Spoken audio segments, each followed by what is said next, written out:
उपचुनाव की सरगर्मियां तेज हो चुकी हैं। ऐसे में कानपुर की घाटमपुर विधानसभा में भी जो सरगर्मियां हैं वो तेज है। सभी दलों के लोग जो हैं, सभी दलों के नेता और कार्यकर्ता वोट मांग रहे हैं अपने अपने प्रत्याशियों के लिए। यहाँ की जनता किस मुद्दे पर वोट देगी और क्या है यहाँ की समस्याएं, हम उनसे ही जानेंगे। घाटमपुर समस्या सबसे बड़ी समस्या जाम की और मतलब जो है ज़्यादा समस्या और पानी तो है, पानी भी कम आता है। एक तो पानी है और दूसरे जो नहर के पानी भी आता है वो टेर तक जाता नहीं कभी। और पहले समय में जरूर जब हम लोग छोटे छोटे थे टेर तक पानी जाता था, खांदी वगैरह नहीं होती थी। आज ये थोड़ी थोड़ी दूर में लोग खांदी कर देते हैं जिससे कि जल भराव होता है, किसान का भी नुकसान होता है। घाटमपुर की मुख्य समस्या यही है कि हम लोगों को शिक्षा की व्यवस्था, शिक्षा नहीं मिल पा रही कायदे से, स्कूल ना होने की वजह से। स्कूल की मतलब व्यवस्था होनी चाहिए जैसे कि हमारे गांव में होना चाहिए। इतना बड़ा गांव है और जिससे कि शिक्षा नहीं मिल पा रही है और कानपुर दूर जाना पड़ता है। यहाँ पे एक कॉलेज होना चाहिए अच्छा सा। समस्या भैया यहाँ पे ओवरलोड की गाड़ियाँ बहुत चलती हैं, जाम वाम लगता है, बहुत परेशानी है। शिक्षा नहीं है और ना ही यहाँ पानी है, ना रोड बिल्कुल नहीं सही है, रोड बिल्कुल ख़राब है। इतनी समस्या है। पुलिस प्रशासन जो गलत है तो उनका साथ देता है, सही वालों को साथ नहीं देते हैं। जहाँ से उनको पुलिस वालों को पैसा मिला वहीं पे खान पीन वहीं बजाएं और चले गए। नेता लोग आते जाते रहते हैं, वादा करते हैं, इलेक्शन के बाद में दोबारा फिर कभी नहीं आते हैं। इससे क्या है, ना बत्ती आती है टाइम से, ना पानी आता है टाइम से और ना मान लो हमारी फसल जो है तैयार भी हुई तो जो बिक रही है 10-11 रुपये किलो, बताओ उसमें 300-350 रुपये की बोरी खाद की खरीदो और बेचो। ये भाव किसान मान लो जिएगा कि मरेगा। इस बार क्या लग रहा है?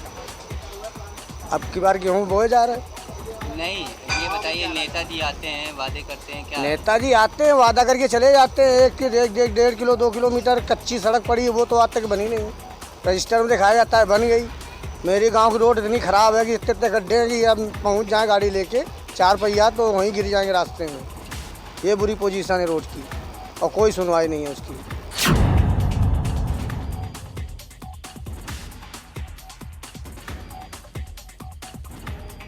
ये बेरोजगारी के मुद्दे को लेकर और जो रोज़गार नहीं दिया सरकार ने, जो वादे किए थे पीछे रोज़गार के और अपने क्षेत्र के विकास को लेकर हम लोग चुनाव में वोट करेंगे। तो कैसा प्रत्याशी चुनना पसंद करें? हम जो पीछे सरकार रही है, जो विकास किया है जिन लोगों ने, और काम के नाम पर वोट देंगे हम लोग, क्योंकि यहाँ युवाओं के साथ, किसानों के साथ अत्याचार हुआ है और उनको छला गया है कहीं ना कहीं। हम किसी के बहकावे में नहीं आएंगे इस बार और हम ऐसी सरकार, ऐसे प्रत्याशी को वोट देंगे जो हमारी 24 घंटे हमारी मदद हम लोगों के लिए तैयार रहे, हमारी बातों को सुने, विधानसभा में हमारे मुद्दों को उठाए। इस तरह की प्रत्याशी को समर्थन करेंगे। देखिए, हम नौजवान हैं, नौजवानों की बातें करेंगे। बात करता हूँ मैं, नौजवानों का जिस तरीके से उत्पीड़न इन दोनों को देखने को मिल रहा है, पूरे देश से 2 करोड़ नौकरियां जो है ख़त्म हो चुकी हैं। आज हम और हमारे लोग, हमारे साथी, हमारे छोटे भाई जो हैं वो डिग्रियां ले लेके निकले हुए हैं, लेकिन उनके पास नौकरियां नहीं हैं। सबसे पहला मुद्दा जो है वो नौकरी है और नौकरी के बाद फिर आते हैं, अगर व्यापारी वर्ग की अगर बात करी जाए तो व्यापार जो है, व्यापारियों को जीएसटी और नोटबंदी के नाम पर लगातार लूट जो मचा रखी है उन लोगों ने। जितने बड़े अमीर जो लोग हैं उन लोगों का जेबें गर्म करी जा रही हैं। जो गरीब लोग हैं, जो गरीब ठेले लगाने वाले, रिक्शा लगाने वाले जो लोग हैं वो गरीब से गरीब होते आ रहे हैं। उनके घर में खाने को रोटियां नहीं हैं। हम वोट ज़मीनी मुद्दों को लेकर करने वाले हैं, छात्रों के लिए, युवाओं के लिए, नौकरी के लिए, व्यापारियों के लिए। सबसे मेन चीज़ है किसान, जो हमारे नौगांव विधानसभा सबसे ज़्यादा यहाँ देहात का क्षेत्र लगता है और यहाँ मध्यम वर्गीय किसान हैं, बड़े किसान कोई है नहीं। उनके लिए ऐसा बिल लाया गया है कि वो सीधी उपज अपने गवर्नमेंट को नहीं दे सकता, मनचाहे रेटों पे अपने ये वसूली करेंगे। उद्योगपतियों उनके खेत से उनकी उपज उगाएगा। इसको लेकर हम 3 तारीख को वोट करेंगे।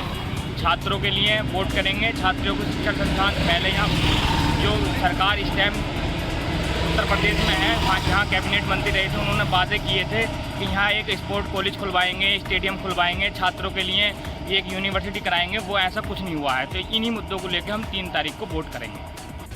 ये समाजवादी बोलेगा, समाजवादी का काम करा है, इससे बड़ा विकास किसी ने नहीं करा है। जो भी विकास करा समाजवादी ने करा है, देश ने करा है। और इससे बड़ा विकास किसी ने कहा, इससे बड़ा विकास किसी ने नहीं। इस सरकार ने बिल्कुल ही दीवाना निकाल दिया, जनता का, पब्लिक का, गरीबों का, सबका निकाल दिया, गरीब नहीं सबका। किसकी सरकार चाहते हैं? सरकार साहब मुलायम सिंह की चाहते हैं हम तो, समाजवादी की। जो प्रत्याशी विकास करे और रोज़गार दिलाए और जो झूठे वादे ना करे, सड़कें बनवाए और तमाम जो सुविधाएं हैं ये पब्लिक को मिलनी चाहिए। शिक्षा के क्षेत्र में हो, चाहे नौजवान बेरोजगार घूम रहे हैं उनके लिए होना चाहिए। जो सब नेता झूठे वादे करते हैं, जो सच्चा काम करने वाला हो, सच्चे वादे निभाने वाला हो, तो वही जीतना चाहिए। अच्छा, इस बार किसको वोट करने वाले हैं? जावेद आबदी, समाजवादी पार्टी। हम विकास के मुद्दे वोट करेंगे, विकास के मुद्दे पर। मंत्री जी ने हमारे क्षेत्र में काफ़ी काम किया है और उनकी जो पत्नी है काफ़ी पढ़ी लिखी है, जितने हैं प्रत्याशी हैं उनसे ज़्यादा पढ़ी लिखी हैं और उनकी विरासत को आगे बढ़ाना है।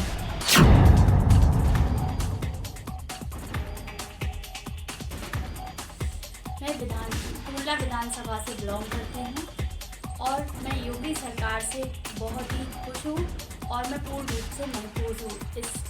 इसलिए मैं मोदी सरकार को ही अपना वोट देना चाहूँ। नारकी ब्लॉक में रहता है, अभी तक कोई नई सुनवाई नहीं है।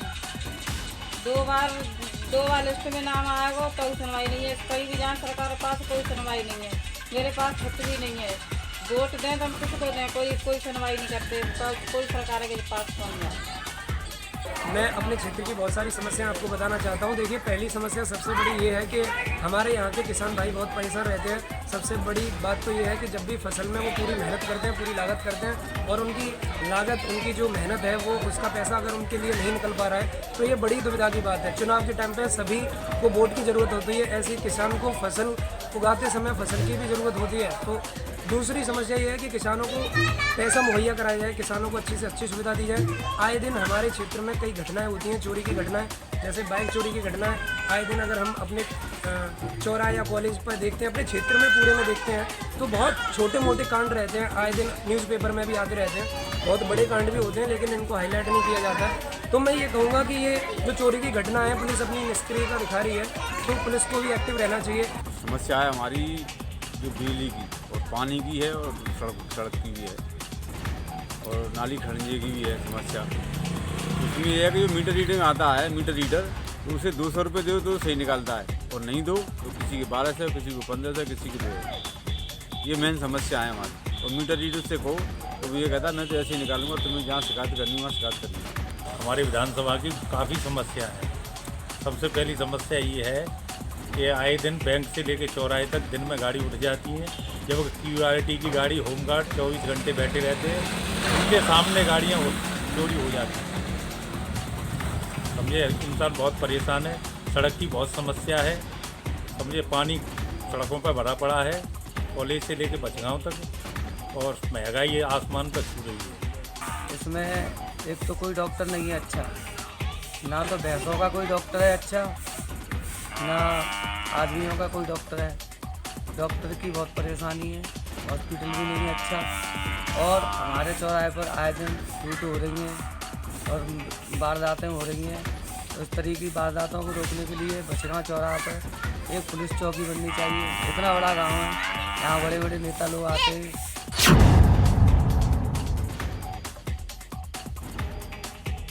देवरिया उपचुनाव शुरू होने जा रहा है, जो 3 तारीख के मतदान होंगे। उसमें युवा वर्ग है, हमारे सभी मतदाता हैं जो अभी नई वोट पहली बार वोट डालेंगे। उनसे भी हम जानेंगे कि क्या समस्याएं हैं, क्या मुद्दे हैं और यहाँ सीनियर जो हमारे मतदाता हैं उनसे भी बात करेंगे, हमारे साथी उनके भी बात करेंगे कि आखिर जो 3 तारीख आगामी 3 तारीख को जो मतदान होने जा रहा है, मुद्दे क्या होंगे, विकास के मुद्दे क्या होंगे, आप किस मुद्दे पर आप वोट देंगे। जी भाई साहब, आप किस मत वोट देंगे, क्या मुद्दा होगा आपके? भारत एक कृषि प्रधान देश है। कृषि के विकास के लिए कृषि विश्वविद्यालय देवरिया में होना अनिवार्य है। इस पर सुनने में आया है कि सत्ता दल के लोग चर्चा भी कर रहे हैं। क्या प्रगति हो रही है ये बात की बात है। पिछली सरकारों में बिजली की दिक्कत थी, लेकिन इस समय बिजली सुचारू रूप से चल रही है। थोड़ा बहुत कटना स्वाभाविक है, लेकिन अन्य जो समस्याएं हैं वो समस्याएं अभी भी थोड़ी बहुत हैं, जैसे झगड़े, मारपीट, मर्डर, रेप, ये सब लगाम तो लगा है लेकिन अभी और लगाम लगाने की ज़रूरत है। हम लोगों का सबसे बड़ा मुद्दा ये है कि युवाओं को नौकरी मिले और महिलाओं को सुरक्षा मिले। आजकल देखा जा रहा है कि महिलाएं सुरक्षित नहीं है।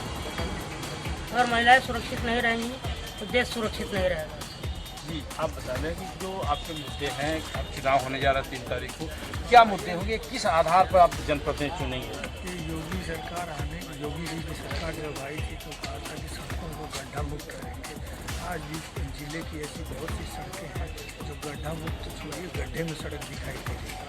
इसके उदाहरण आपको बहुत से मिलेंगे। एक तो सड़कें खराब हैं, ऊपर से शिक्षा की कोई व्यवस्था नहीं है। अगर 12 क्लास लड़का पास करता है इसके बाद यहाँ कोई भी व्यवस्था नहीं है कि उसको टेक्निकल एजुकेशन कहाँ दी जाए। इसके लिए बाहर पलायन होता है बच्चों का, और फिर बच्चों का बाहर पलायन हो जाता है तो उसके बाद शिक्षा लेने के बाद बाहर ही कहीं सेटल हो जाते हैं, रोजगार की भी व्यवस्था। जी, आप बता हम वोट इसी आधार पर देंगे कि हमें सुरक्षा मिले। मेन जो मोटिव होता है जनता का, वो सरकार ऐसी चुनना चाहती है कि उसको अच्छे से वो जनता की रक्षा कर सके और उसे अच्छी शिक्षा मिल सके उसके बच्चों को।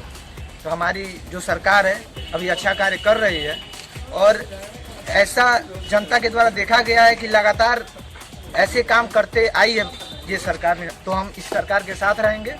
और जहाँ तक श्रीमान जी कहे कि जहाँ रेप और गुंडागर्दी और भ्रष्टाचार, तो इस पे हमारी ये सरकार है। मैं किसी सरकार का मेनली सपोर्टर नहीं हूँ, लेकिन अगर इस सरकार के ऊपर कुछ ऐसे लोग बैठे हैं, मतलब जिनके हाथ में बागडोर है सरकार की, अगर वो अच्छा कार्य कर रहे हैं तो हम लगातार उनका साथ देंगे और उसके लिए वोट करेंगे। जी, आप बता दें कि किस आधार पर चुनाव देंगे,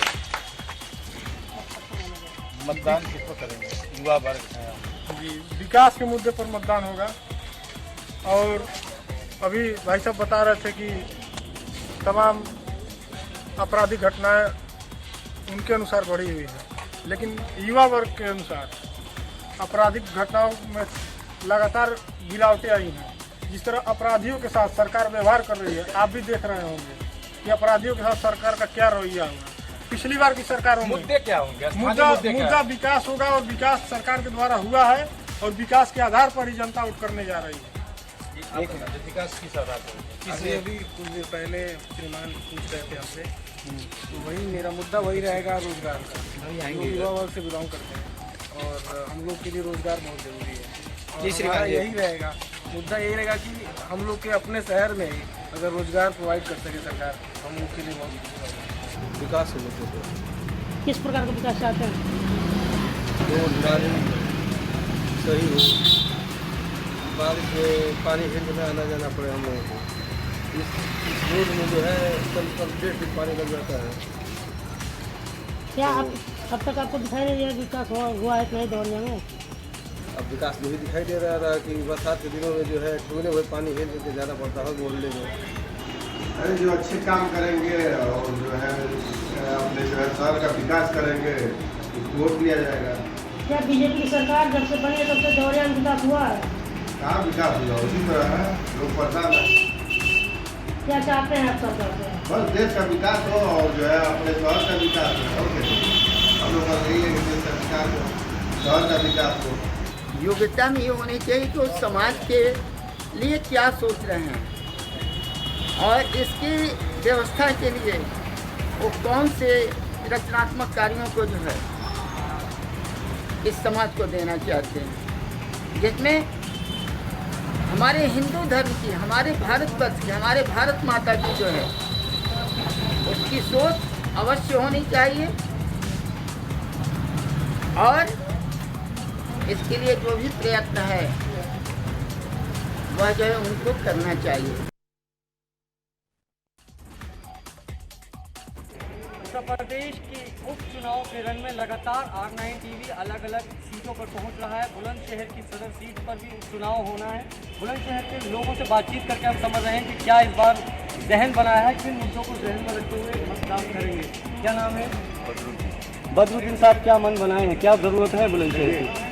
मेरा मत मेरा अधिकार है, और बाबा राव भीमराव अंबेडकर ने ये मत का अधिकार हमें दिया है।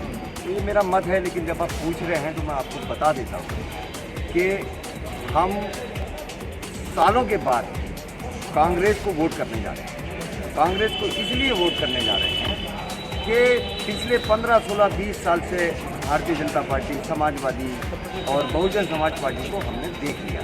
क्या करें हम? सुनील जी, क्या मुद्दे हैं बुलंदशहर के? मुख्य मुद्दा है प्रत्याशी भी मुद्दा है, विकास भी मुद्दा है और बेरोजगारी भी मुद्दा है और भ्रष्टाचार और महिला उत्पीड़न, सारे मुद्दों को जो लेकर लोग वोट मांगने आ रहे हैं उनके आगे आप सारे मुद्दे रख रहे हैं। सारे मुद्दे कह रहे हैं कि प्रत्याशियों से पूछा जाता है, सपा वाले आते हैं आरएलडी के साथ तो उनसे भी पूछा जाता है कि आपने अपने समय में क्या किया। क्या नाम है? मेरा नाम रूबी जुबैरी है। क्या सोचा है इस बार आंटी? मैंने यहाँ पर सब लोगों से बात करी, मैंने खुद भी सोचा यहाँ पर बहुत ज़्यादा हालात अच्छे नहीं हैं, महिलाओं के लिए कोई ऐसा रोज़गार नहीं बना है। सबसे बड़ा मुद्दा जो है यहाँ महंगाई का है, भ्रष्टाचार का है। महंगाई तो सबसे बड़ी मार पड़ती है वर्गों के ऊपर। यहाँ प्याज का भाव देख लीजिए, आलू का भाव देख लीजिए, आलू तो हर घर में खाया जाता है, और भी चीज़ें देख लीजिए, इतना पैसा नहीं बचता आदमी जब कमाता है कि उसके पास में दाल रोटी खाने तक को हो। बहुत सारे मीडियम तबका बहुत परेशान है और हम लोगों यहाँ पर ज़्यादातर जात बिरादरी और ये इसका कोई असर नहीं हो रहा। अब इनकलाब आने वाला है, इनकलाब आएगा, सच यहाँ पर बदलेगा, बदलाव लाना है। बदलाव को जहन में रखते हुए मतदान करेंगे? बिल्कुल करेंगे। महिलाओं के लिए अभी महिलाओं के लिए रोजगार चाहिए, एजुकेशन चाहिए, महिलाओं को हिफाजत चाहिए। क्या नाम है? ठीक है। के जी, क्या मुद्दे हैं बुलंदशहर के, क्या मन बनाए हैं? देखिए, बुलंदशहर ही नहीं पूरे प्रदेश का मुद्दा इस समय सबसे बड़ा ये है सुरक्षा।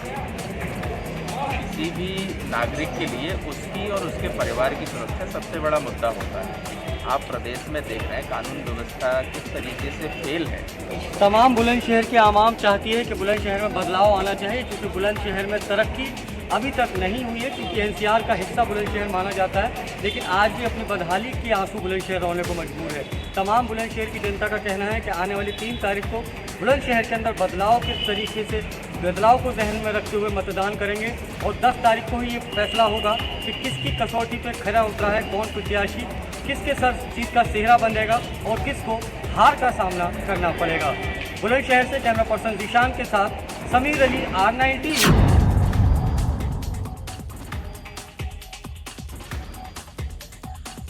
प्रमुख समस्या यही है कि सरकार जिसकी रहती है उसकी विधायक नहीं रहते हैं, और या तो भाई हमारे क्षेत्र के जो मंत्री थे पारसनाथ यादव, वो अपना जीतने के बाद बैठे रहते थे, कोई विकास ही नहीं किया।